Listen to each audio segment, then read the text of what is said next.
Kerala governor Arif Muhammad ഖാനെ വെല്ലുവിളിക്കാൻ ബൃന്ദ കാരാട്ടിനാകുമോ?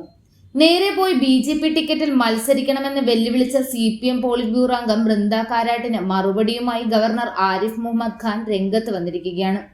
വെല്ലുവിളിക്കുന്ന ബൃന്ദ കാരാട്ട് എന്നെങ്കിലും തിരഞ്ഞെടുപ്പിൽ മത്സരിച്ചിട്ടുണ്ടോ എന്നാണ് ഗവർണർ തുറന്നടിക്കുന്നത്. ഇത്തരം കാര്യങ്ങൾ താൻ പ്രോത്സാഹിപ്പിക്കുന്നില്ലെന്നും അർഹിക്കുന്ന അവജ്ഞയോടെ പരാമർശത്തെ തള്ളിക്കളയുകയാണെന്നും ഗവർണർ പറഞ്ഞു. തിരുവനന്തപുരത്ത് മാധ്യമങ്ങളോട് സംസാരിക്കവെയായിരുന്നു അദ്ദേഹത്തിന്റെ ഈ പരാമർശം. നിയമപരമായ കർത്തവ്യമാണ് താൻ ചെയ്യുന്നതെന്നും ഗവർണർ വ്യക്തമാക്കി. മുഖ്യമന്ത്രി പിണറായി വിജയൻ തന്റെ ക്രിസ്മസ് പുതുവത്സര വിരുന്നിലേക്ക് തന്നെ ക്ഷണിച്ചിരുന്നുവെന്നും ഗവർണർ മാധ്യമങ്ങളോട് പറഞ്ഞു. ക്ഷണക്കത്ത് രാജ്ഭവനിലുണ്ട്. പോകാത്തതെന്തെന്ന് മാധ്യമപ്രവർത്തകർ അന്വേഷിക്കണം.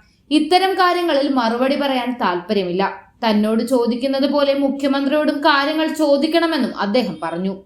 ലോക്സഭാ തിരഞ്ഞെടുപ്പ് അടുത്തിരിക്കെ ഗവർണർക്ക് തന്റെ രാഷ്ട്രീയ ശക്തി തിരിച്ചറിയാൻ ആഗ്രഹമുണ്ടെങ്കിൽ തിരഞ്ഞെടുപ്പിൽ മത്സരിക്കണമെന്നായിരുന്നു ബൃന്ദ കാരാട്ടിന്റെ വെല്ലുവിളി. പ്രസ്താവനകൾ നടത്തി ഗവർണർ പദവിക്ക് അപമാനമുണ്ടാക്കാതെ മുഖ്യമന്ത്രിയുമായുള്ള അഭിപ്രായ വ്യത്യാസങ്ങൾ പരിഹരിക്കണമെന്നുമായിരുന്നു ബൃന്ദ കാരാട്ടിന്റെ ഉപദേശം. CPMന്റെ കേന്ദ്ര നേതാവായ ബൃന്ദ കാരാട്ട് ഡൽഹി കേന്ദ്രീകരിച്ചാണ് പ്രവർത്തിക്കുന്നത്. അതുകൊണ്ട് തന്നെ കേരളത്തിലെ കാര്യങ്ങളിൽ ഉപദേശം നൽകേണ്ട എന്നാണ് ഗവർണറുടെ നിലപാട്. നേരത്തെ ഗവർണറുടെ നവകേരള വിരുന്നിലേക്ക് മുഖ്യമന്ത്രിയും മന്ത്രിമാരെയും ക്ഷണിച്ചിരുന്നെങ്കിലും ഭരണപക്ഷം ഒന്നടങ്കം പങ്കെടുത്തിരുന്നില്ല. മുഖ്യമന്ത്രി വിളിച്ച വിരുന്നിൽ ക്ഷണിച്ചിരുന്നെങ്കിലും അതിൽ ഗവർണറും പങ്കെടുത്തില്ല. കൂടുതൽ വാർത്തകൾ അറിയുവാനായി ഈ ചാനൽ സബ്സ്ക്രൈബ് ചെയ്ത് ഫോളോ ചെയ്യുക.